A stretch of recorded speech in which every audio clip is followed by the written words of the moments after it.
Hello, welcome to CarCast. I'm Matt, the Motorator DeAndre, here with Bill Goldberg. How are you?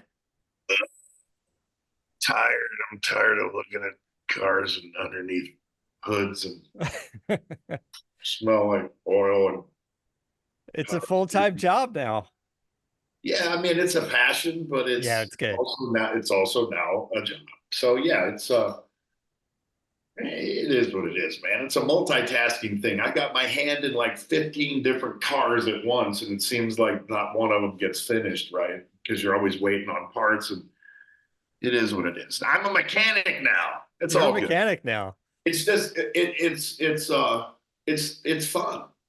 I'm getting my hands dirty and I'm not having to rely on other people and I'm learning as we speak. And so it's a fun progression, you know.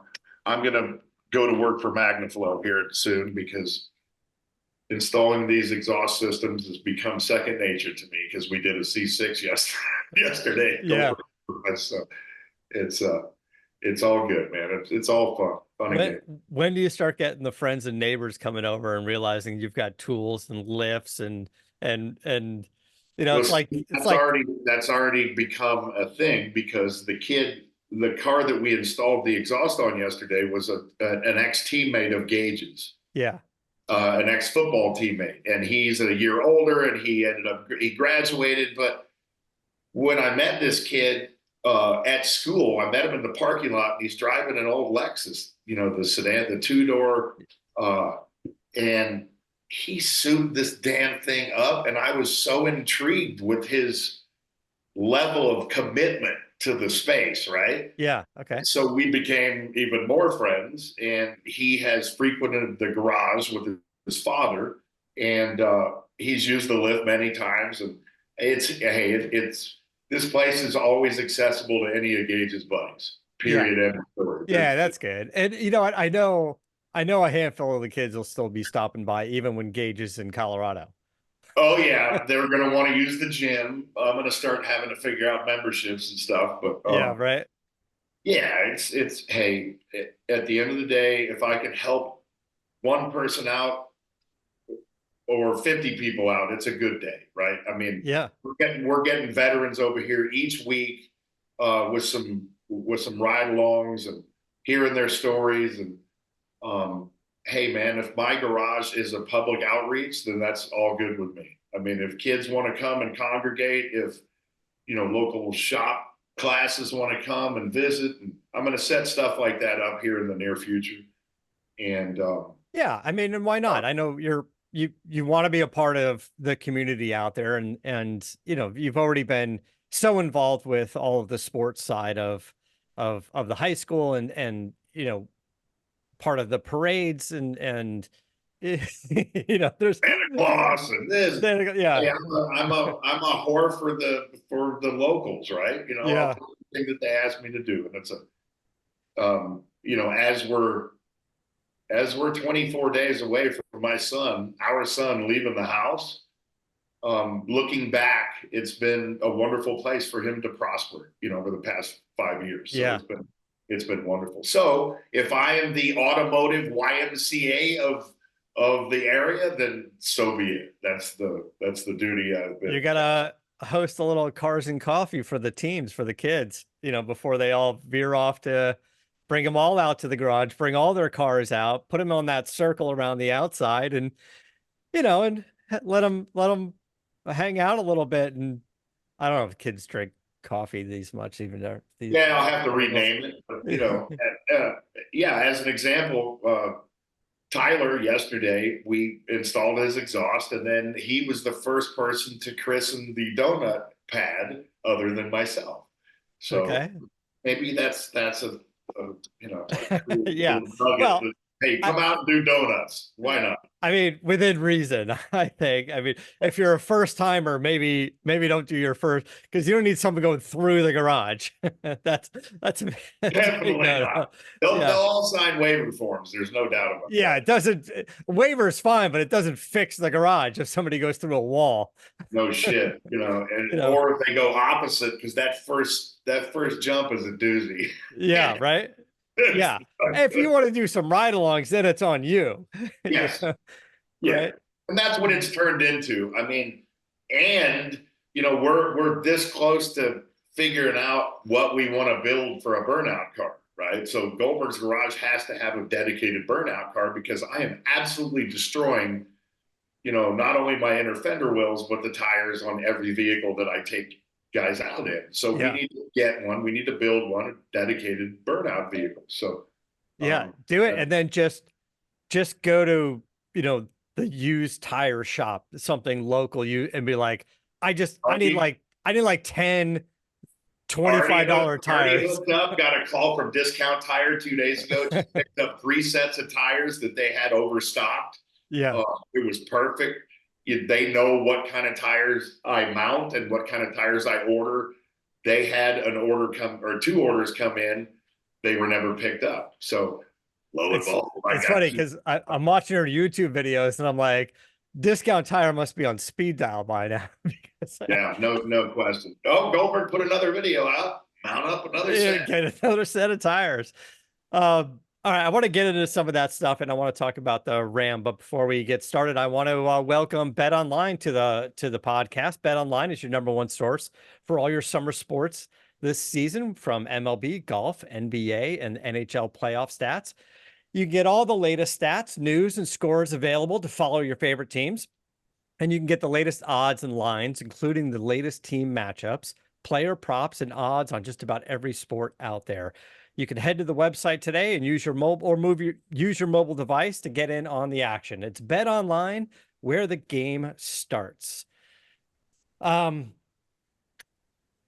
of the videos that you put out was the RAM TRX video. You have the two of them, which the podcast listeners know. You got the launch edition one, and then you got the black one because you started to think maybe the launch edition one was something you wanted to hold on to. But I know, other than like the Charger, depending on the weather, between the one of the 4-door Chargers and the TRX, that's kind of the go-to vehicles, right? They're big, they're comfortable. You could put a bunch of stuff in them. You could load up the kids in them. Like, yeah, the silver red eye is the go-to car, and the black TRX is the go-to truck. So those are the two I drive 99% of the time.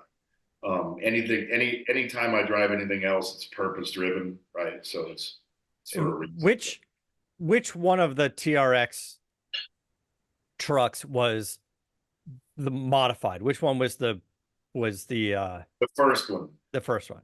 Yeah, I mean, I toyed with twin turboing the second one. Mario at Gearhead's done a number of them. Roman Reigns. Roman knew that I was associated with Dodge. I got him a TRX at Ancira, my local dealership. Yeah. We shipped it straight to Gearhead. They completely dismantled this damn thing and made it quite obviously faster than mine because that's what we do. Yeah. And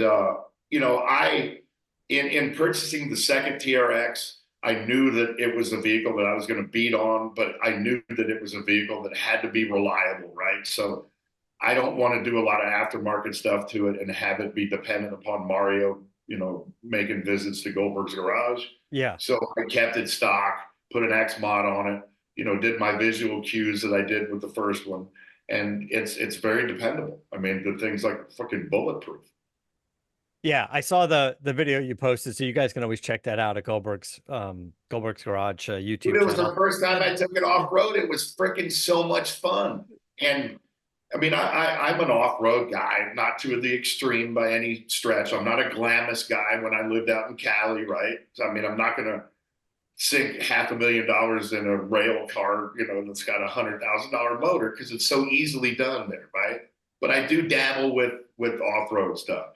This TRX, after taking it off road, I mean, it's got 25,000 miles on it. All of them have been on the highway, paved roads, but taking it off road really was like unleashing the damn thing. And that's its purpose. Prior to getting it off road, I really didn't know. You always think it's capable of doing this, and you read all the stats and all the specifications, but I've never actually taken it off and beaten it up. And man, that thing, I didn't do jumps. My area isn't set up to safely do jumps. Yeah. without worrying about landing areas. I got so many rocks on the property, I'm worried about blowing tires, but I was able to take that thing not to the edge, but I mean, take it to a point where it really wants to be, right? Where it's really comfortable. They talk about the active dampering, the shocks, right, on Yeah. all four corners, and the 13 inches of travel and the amount of torque this thing's got. But it's very nimble off road, and the settings are very independent. They're from each other. The what I found out is the Baja setting for me gives me the best all around uh, settings for everything, whether it Yeah. be Okay. suspension, the steering, the shift point, whatever it may be. But they're drastically different, and it's so much fun. Yeah. I'm even more of a fan of that TRX now that I took it off road, because it's no Something different. went wrong. Please try again. Shut up, Siri. It's literally no different than driving a Challenger that's 13 inches off the ground. I mean, it is, but it's not. I mean, the cockpit is virtually the same. It's much more spacious, but aesthetically, it's the same. Comfort-wise, it's great. It's a dream. It's like taking a couch off road on 37s, right? Do you lose a little bit of suspension travel when you went to the 37s, but Well, yeah, probably not. but nothing marketable. Not one time did I bottom out. Not one time. Yeah. Now, granted, I didn't compress. I didn't go over jumps or anything, but I did some high speed I did some high speed stuff, and you would have thought that it would have at least once or twice maybe bottomed out or rubbed. Not once. It really didn't. So they seem to fit up pretty given well. a lot of clearance. The ADD bumpers give it a huge amount of clearance in the front, the way they're constructed. Yeah, I saw that in the video. Yeah, so it really helps exponentially. I mean, I'd like to put 40s on the damn thing, but then, I have never been in a vehicle that I have been not pissed off that it had a top speed limiter, right? Yeah. This thing cuts off at 118 miles an hour, and I couldn't imagine driving it at 118 miles an hour on 37s. I just, it's extremely unstable. You remember I talked about the difference in the Nitto tires, the 37s, the ridge grapplers versus the trail grappler. I can't remember what it was, but one was extremely unstable, at 70 and above. And then I switched to the ridge grappler, and it was a much more stable tire. But the width of the tire made a lot of difference too. But yeah, the thing is just so at home off road. It's so much fun. I mean, hey, the Raptor boys are getting the same amount of enjoyment out of theirs, for a number of years. But it's really cool. And we've always said, like, we like the idea that two different manufacturers are going after this segment, because it creates competition between them, and it's really a lot of fun to see. Well, the whole you remember the years, that Dodge never had an answer to the Raptor, and they took shit for years. And I know Trussell, and Trussell was just waiting to announce, right? And finally it comes out, and finally people are satiated that another manufacturer has a rival to the Raptor, and it's made the whole space prosper. It's better for everybody, right? If you have a competitor, then it's going to boost your competitiveness. If you own the space, you're not going to be pushed towards excellence, right? And I think that's indicative of everything in the world. One of the questions that came up when I watched the video, and I'm sure other people were wondering this, but how much of that, when you were shooting and tearing it up off-road, how much of that is on your property or is off the property and just in the desert or whatever? That's all on the property. It's all on the property. All we did was we just picked a corner. We just picked a corner from the shooting range to the top of that hill where I was doing the high speed turns. Yeah. It's literally a half mile. I mean, it's a quarter to a half mile of property, but it's only probably a tenth of our property. So, I mean, there's a number of other places that I can go on property. It's just the problem is hitting wildlife. Right, right. You Right. can't do it at So, high speed while you're filming and flying the drone. But I did see like there, I guess there's more sections of the property than I thought that had like some dirt roads sort of carved out of it, right? So it's not all just brush and then you'd be running blind and obviously could, like you said, hurt wildlife and hurt the truck or yeah, see, basically, and that's the problem too, because we've got 100 acres right next door that we lease, right? And no one's ever seen any of that. And it's wooded, it's fairly wide open, but it's there's a lot of trees on it. And that's the problem. The problem is I can get up to 80, 90 miles an hour on that stretch. But if a cow jumps out from a tree, yeah. well, the cow and myself are dead. So it's just not worth it. It's nice to have the property and be able to use it for shooting, but the danger to these animals is definitely there. So Yeah, I right. just gotta, It's not really about the high speed stuff. When you get out into the open areas in the dirt and you're doing the donuts, a little bit less of a concern, right? Because oh yeah, because I you're can see there, them. you're setting up, you're scoping it out ahead of time. The camera guy's there. Well, It's that and the reality is my shooting range is not a place frequented by our wildlife. right, right. They It's know just, better. I mean, just the noise alone, they'd be like, I don't want to be here for this. Yeah, no question, no question. But uh, yeah, yeah, it's a wide open area down there. It's limited in space, but it's a cool place to shoot. I mean, it really is. And fortunately, I now have a dedicated burnout box on my property, so we will yeah. be introducing that next week. Okay, so I wanted to get into the RAM RHO. We didn't get a chance to talk about it last week. It was like getting announced when we were like, the day after we were doing the podcast. And I told Alistair, I was like, let's talk about something else so we can focus on this, you and I. I think this is an interesting idea. I like what RAM is doing here. And they're saying, don't make a mistake here and call it a TRX. It's not a TRX. It's not a TRX replacement. And they don't want to use the name because they're not sure how or when they want to use that name again in the future. So they're kind of leaving it open. But we were so focused on the high horsepower versions like TRX versus Raptor R. And for a minute, we sort of forgot about regular Raptor, 450 horsepower, EcoBoost, V6 Raptor.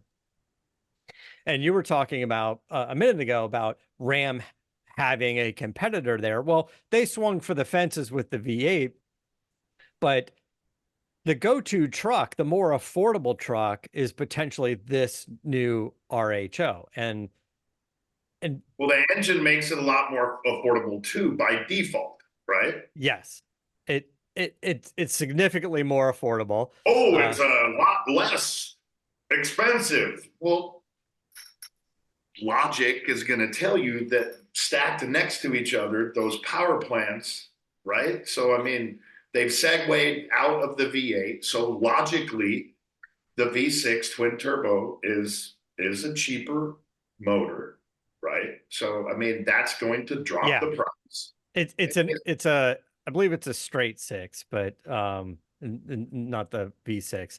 It's inline six, but yeah. So what are we're like $30,000 less money than a TRX. It starts at just about $72,000. It's still quick. It's still 0 to 60 in like 4.6 seconds. And it has the wide body on it. It looks great. The interior is fantastic on it. They never really told us what RHO is. It's either RAM high output or Rebel high output, or we're not even really sure. Although I think on the interior on the badge there's a Rhino because they did the T-Rex and then there's a Rhino, but I'm not sure how we get RHO and Rhino out of there quite the same. Yeah, I think, hey, all things considered, I think it's a great package, right? I mean, they had the success of the TRX. They offer it with the new power plant because of them segueing out of the V8. It lowers the price of the vehicle. Plus, they don't add that 10 grand extra that they've added for the last 3 years for the TRX with Yeah. no mechanical upgrade. So you got to take the 10 grand out that would normally be added to it. Then you have to take the difference in the power plants and subtract that from it, and that's where you get the price, right? I mean, visibly, it's no different than the TRX. The only thing that I see difference-wise, I don't know about the suspension, I don't know about settings or anything like that, options, but the power plant, that's the difference. And my curiosity was, throughout the last number of years, they've accentuated the sound of all of their vehicles. How were they going to end the commercial for the RHO? And did you watch it? And did you take note that it sounded like? Yeah, I don't recall hearing it. I don't remember that part Exactly. of it. Yeah, I don't Exactly. really recall hearing it. I mean, they say it has a sport exhaust on it. We'll see how, listen, I mean, the aftermarket can play around with it a little bit as well and see what they come up with. Which, so the engine we talked about is the Hurricane engine that we've seen in some of their other vehicles already. It's 540 horsepower. It's a 3-liter inline six. It still will have a towing capacity of 8,380 pounds and a payload of 1,520. As far as the off-road bits, I mean, it's got it's got the Bilstein Blackhawk E2 adaptive performance shocks. It's got a Dano 60 rear with floating shafts. It's got a rock crawl mode. It's it now there it and of course it has more ground clearance than the regular Ram. It's 11.88 inches. It has a 2-inch lift on it. Now it comes with 35-inch tires, and they don't have optional 37s, and they're saying that you could put 37s on there, but you will lose a little bit of the suspension travel. So if you're trying to max it out, the suspension travel, the 35s. But if you're doing like what you're doing, is just kind of going for more of the look and not really jumping the truck per se, or going that aggressive on it, you could fit the 37s on there. But It's just not again, something they're going to sell. yeah, but again, I must disagree, because I have taken that said vehicle off road in differing conditions, and not once has it bottomed out with 37. Yeah, that's good. You mentioned the Baja mode, the Baja driving setting. I don't know if it's the same in the RHO, but here it says it puts 75% of the engine's torque to the rear wheels. Although it's an all-wheel drive, 4-wheel drive vehicle, the Baja setting does really bias toward the rear wheels. Maybe that's What why allowed me to do those donuts. that's why you're having so much fun with it. But hey, listen, I think it looks cool. I think it's a nice option. It's less money than the Raptor as well. So we already know it's so kind of going like side to side. So here's the I'd like to difference. see it side by side with the RHO and the TRX. That's what I'd like to see. My number Yeah. one question is, what does the RHO, what does the TRX have that the RHO does not have? That's my question, the biggest question. Yeah. Because that's when you'll find the true value of the vehicle. And everybody's been bitching and moaning, me included, about the price of these TRXs. There's 3 TRXs sitting up at the local dealership, and they can't get rid of them for anything in the world because they're all three $128,000, right? So now Yeah. you get the same vehicle, quote unquote, quite similar, a little less horsepower, a little lighter because of the It's lighter. and but I'm curious, do you get almost exactly the same vehicle other than the 2 things that we just mentioned? Because if you do, everything that everybody's been bitching about is taken off the plate. And so this is a huge option out there for the consumer when it comes in lower than the Raptor right now. Yeah, and And that's the thing is it is less expensive than the Raptor. And yes, because it's a lighter truck, they have to recalibrate the suspension and make it work appropriately for the lighter weight. But yeah, I think the comparison between the TRX and the RHO, that's going to be easy. That's going to be easy for somebody like, like when we talk to Alistair Edmonds, because he can, when they do the data, they've just got their data sheets side by side and go, this is exactly what the difference is. And they do everything from weigh it and test it and everything else. And then That's what I want to see, because that's when you're going to see the true value of this RHO. Yeah. And I'm sure they're going to do a side by side comparison against the Raptor as well and go, all right, are we going Ford? Are we going RAM on this? Yeah, and it's setting everybody up for a TRX 2.0 or whatever, right? Yeah. Obviously, they don't want to compare it with the TRX or a vehicle similar to that, because they're going to come out eventually with a big monstrous one, and they don't want to. I mean, it's the normal marketing thing, especially considering we know what Dodge has done over the past 15 years. I mean, we can at least give an educated guess as to where they're going.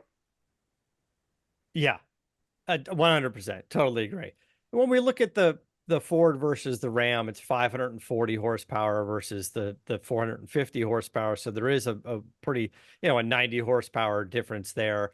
The suspension, like we mentioned, I think the big difference between the Raptor and the Ram is you can get the Raptor with 37s if you want the 37s, and it'll come with the suspension calibrated for that, or you can get the Yeah, Raptor so I mean with that's an option of convenience, right? Yeah, you can do it on the RHO, but it's just you have to actively do it, as opposed to it being an option you can check a box.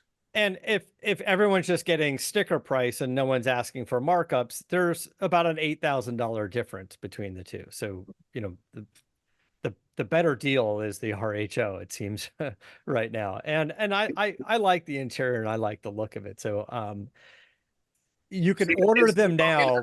That's a question. Is the interior exactly like the TRX? Yeah, I think there's been some slight revisions to it. I don't think it's exactly the same, but I can't say for sure. I'd have to look at them side by side. But you're right. So order books are open. You can order them now, and I believe they're going to start being delivered a little later this year, more like third quarter of this year. So it'll be a few more months before they start coming in. All right. So the Toyota, the GR Corolla. I asked Toyota, I know it's been out a little while, but I haven't had a chance to get the car, to drive the car. And it's super fun. It's just super fun.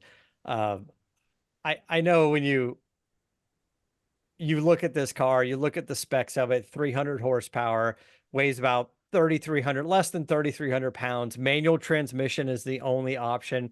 It's not the fastest thing in the world. I think it'll run like, mid to low 13-second quarter miles. It'll do, 0 to 60 in maybe a little under 5 seconds, but there's just something kind of fun and raw about it. And I don't know how else to kind of say it, but it kind of makes you want to drive like an asshole, because it's just, I think it's freaking brilliant, right? I mean, look at the generation, and look at.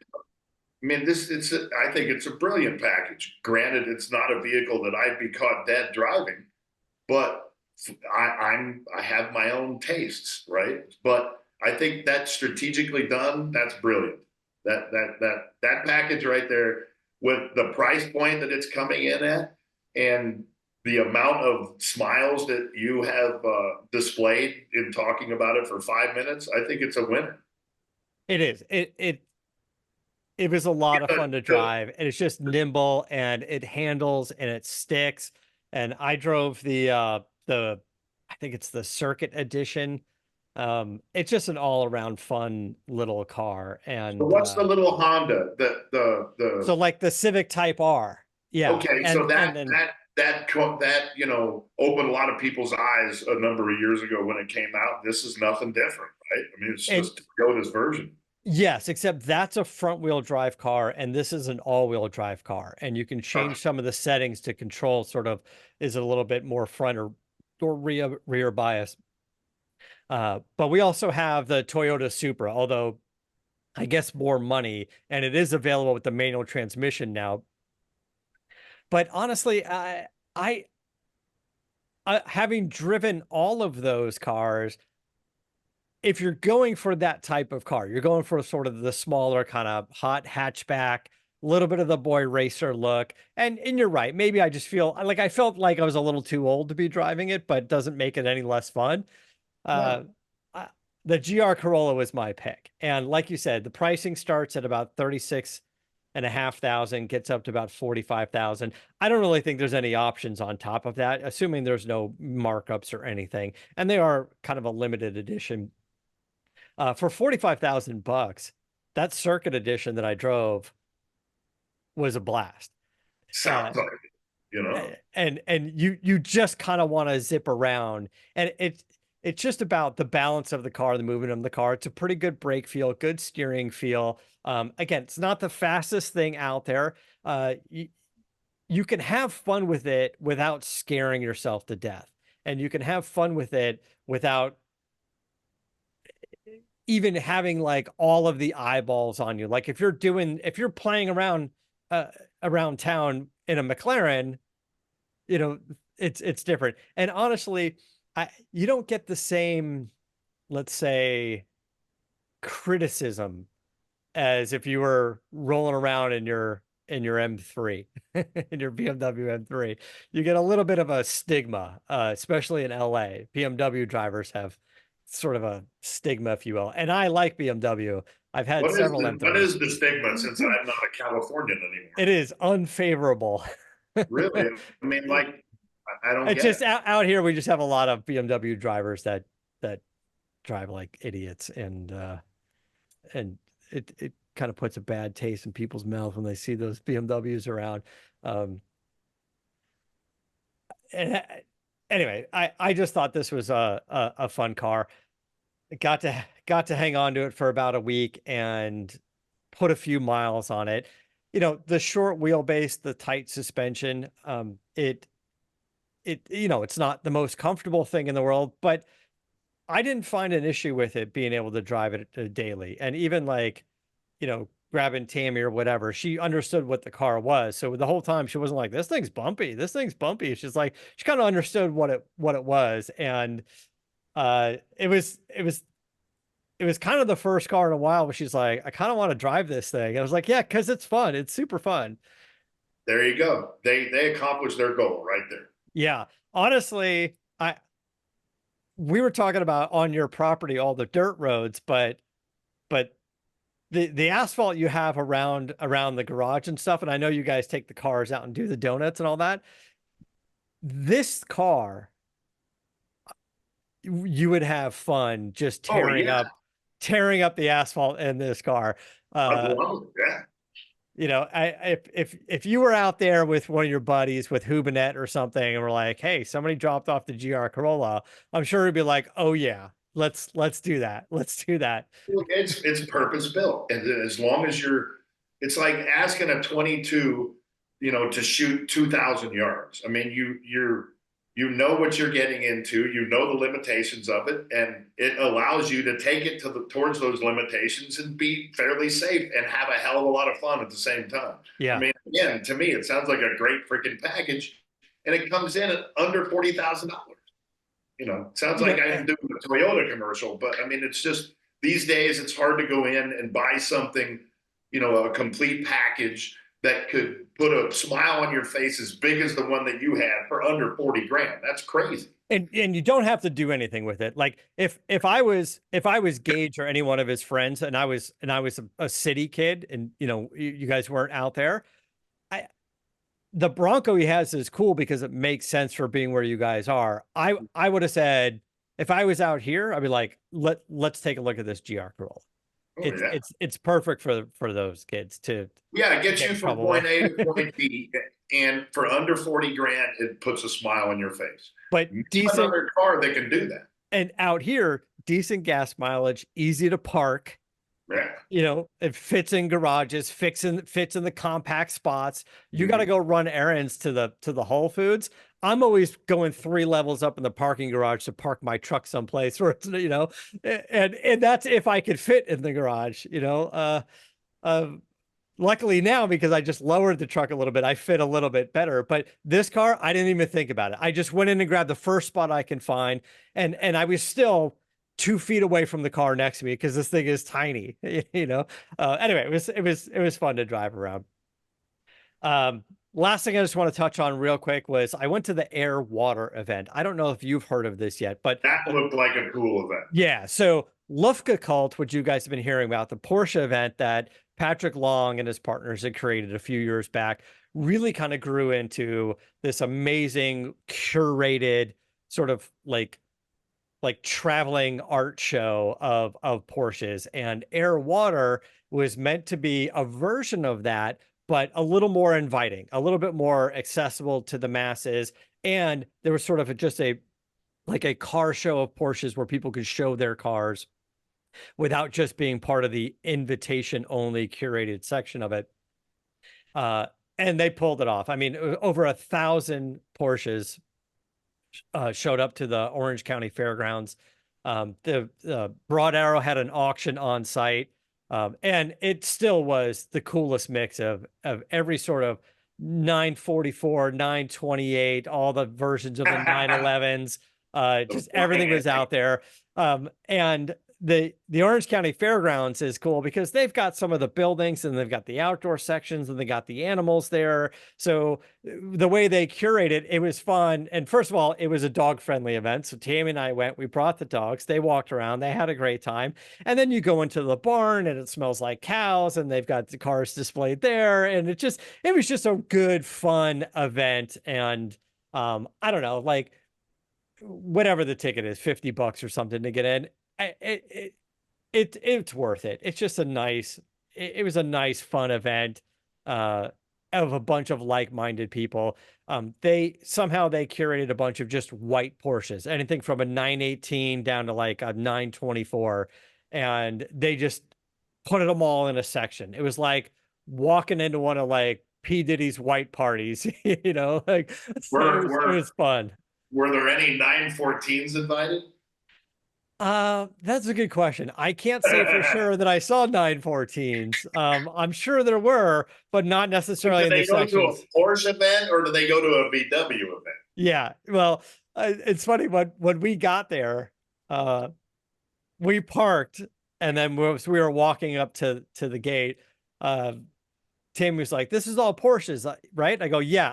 But except where we park, expect a bunch of Volkswagens because it's sort of the same family, but they're not allowed into the event. And sure enough, there was Volkswagens everywhere. Volkswagens everywhere. But listen, your Porsche, Wanda's Porsche would be super welcome at this event, and that'd be a cool car to show off at something like this. And also, I these events are kind of fun because some of the cars that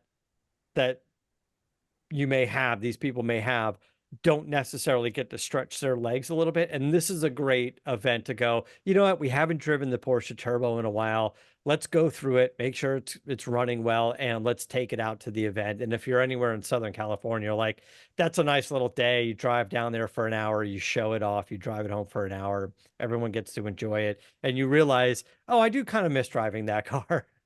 Yeah, I mean, my big picture in looking at this event and kind of breaking down these big traditional events throughout the years is that I think all of them, and I'll couple SEMA into this conversation, all of them are realizing that it can't be just for the elite anymore. Right. Yeah. Right. You Although have this was an all Porsche event. yeah, exactly. Right. So that's going to do nothing but open the doors for so many more people. Yeah. Right. And I think it's like going to Gooding, right? Yeah. But having them allow cars that they haven't allowed in throughout the years to boost attendance to open it up to a different demographic. Right. Then it's Barrett Jackson, right? You've got multi-million-dollar cars, but on a Wednesday morning, you've got the more attainable cars for sure. Absolutely. Yes, And it's it does nothing but help the movement. Yeah, it's that for sure. Anyway, it was a cool event. And I think because Luft is so curated, they'll have more of an opportunity to do the air water events more frequently at more locations and invite more like sponsor vendors and booths and turn it a little bit more into an event space. And by the way, kids and dogs and families and just like, you're right, it doesn't have to be, oh, I got to go to this event and it's $200 a ticket and I've got to dress nice and bring out my nicest watch. You don't need to do any of that. This is totally fine. And everybody was having a great time and enjoying food and drinks and watching the auction and seeing the cars and everybody seemed like they were on their best behavior and it was a fun event to see. And look, you see the coolest shit. I mean, there's Porsche 935s. There's the Interscope 935 over there. Roof had cars there. Singer had cars there. Gunther Works had cars there, and everything in between. So it was, and those are cars that you see up at Monterey. You don't necessarily get to see all the time. You're right. You have to go to an high end event to go see singers in person. Well, not here. And these weren't like they were roped off. I mean, granted, mind your manners, don't touch, but in any show, don't touch anybody's car. But these were cars you can get up on and take pictures of and kind of lean in and peek in at the interior and stuff. And it was and cool. Truthfully, as an owner, you want people to do that. You want the car to be exclusive. You want it to be protected. But truthfully, again, at the end of the day, there is no reason to have these cars if you can't share them with the public. There really isn't. You know, and that's my personal opinion as a collector. This was in Orange County. So when we left the event and then on our way home, we were just taking my truck because, it's big and it's comfortable and the dogs are with us. And then going north on the 405, because the event was, all the cars were leaving. So it was just Exodus. Yeah. I was just like, you see the craziest cars just blowing by you, these 911s, turbos and the old, every make and model is just coming up behind you. And we're just like, look at all these. It was fun to see. That's the thing. That's, no offense to anything, that's the only thing I miss about California. Yeah. Yeah, because you can whip. That's the only place where that really happens. And at any given weekend, especially during the spring and the summer, there's 18 car events going on. You could find something somewhere, all within driving distance, like you can do. Definitely. So, anyway, we're gonna wrap it up for today. Is there anything missing? Proper calibration on my 2 Carter AFB. I gotta go do more carburetor. More dialing in. Yeah. Those of you guys watching the YouTube channel, you can see that big pallet of Bravago sitting behind me. So just a little reminder to get some Bravago, the hard seltzer. Give it a try at drinkbravago.com. We're getting out to some more stores and picked up a new distributor in Southern California. So we'll keep you updated on what stores we're getting into. But of course, you can buy it online. We ship it all over to 37 states at drinkbravago.com. Love for you guys to try it. And there's some shirts and dog treats and hats and stuff like that up there. And remember our new tagline, drink Bravago or I'll kill you. All right. So on that note, until next time, keep the air and the spare in the bag and the wheel. And your foot all the way to the floor.